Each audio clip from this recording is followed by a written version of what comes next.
For me, on my journey, life at times has the ability to get away from me.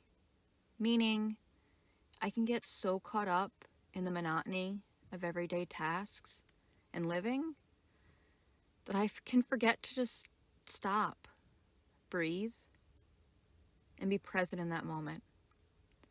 I'm living in a world where my brain screams, "Go faster!" But my heart compels me to slow down, to take in the beauty around me and stand firm in this moment, not allowing the brain to override the heart.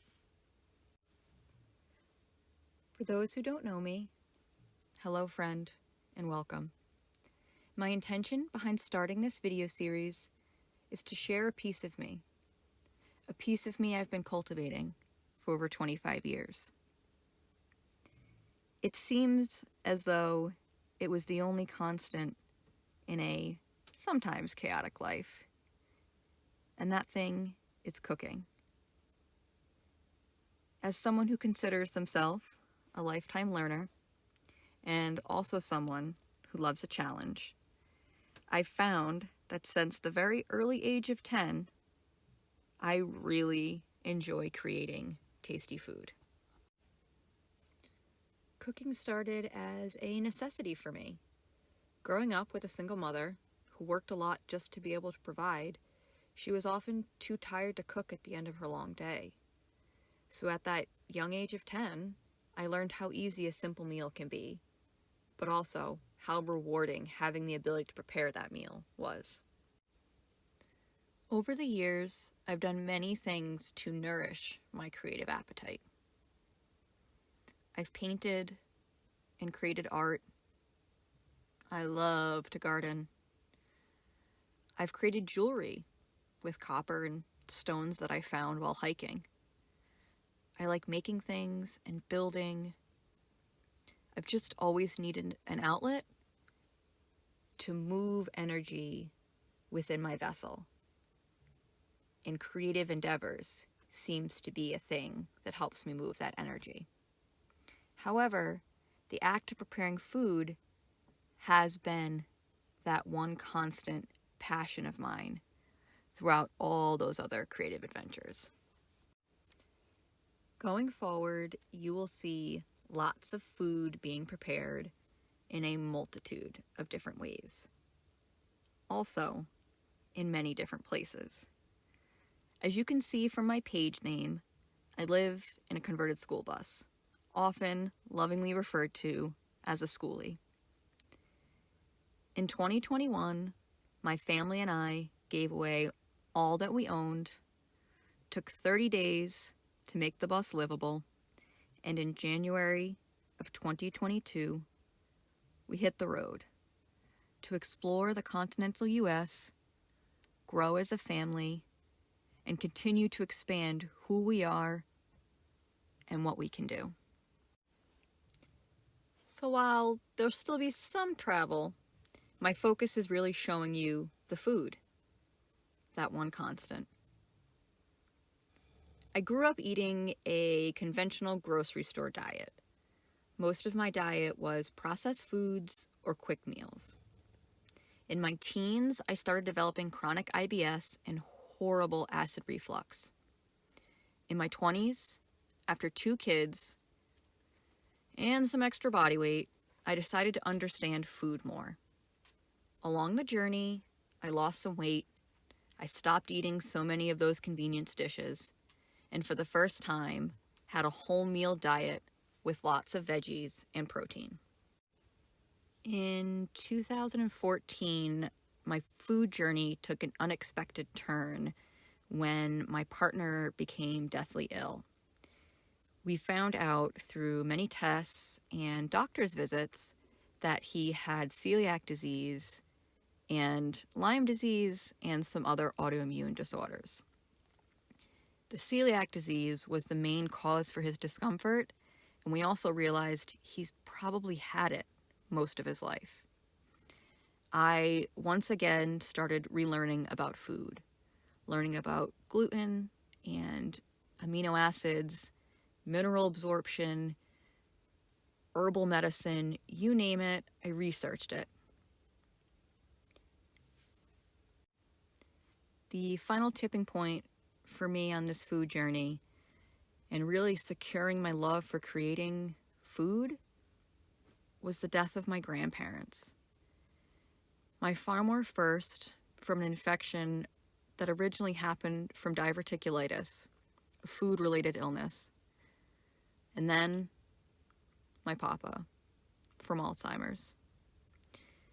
Upon lots of research, I truly believe his heavy metal diet of mainly canned processed food his entire life was a contributing factor in his death and the Alzheimer's. So now the year was 2016, and I knew I had to do something different. In that moment, my life changed. I went from working in banking for 10 years, never having a moment to do much of anything, to homesteading, which, coincidentally, also, I never had a moment to do anything. I committed my life to my health and the health of those I loved. And the only way that I could do that, and the only way I really thought I could do that, was through food. We started a garden.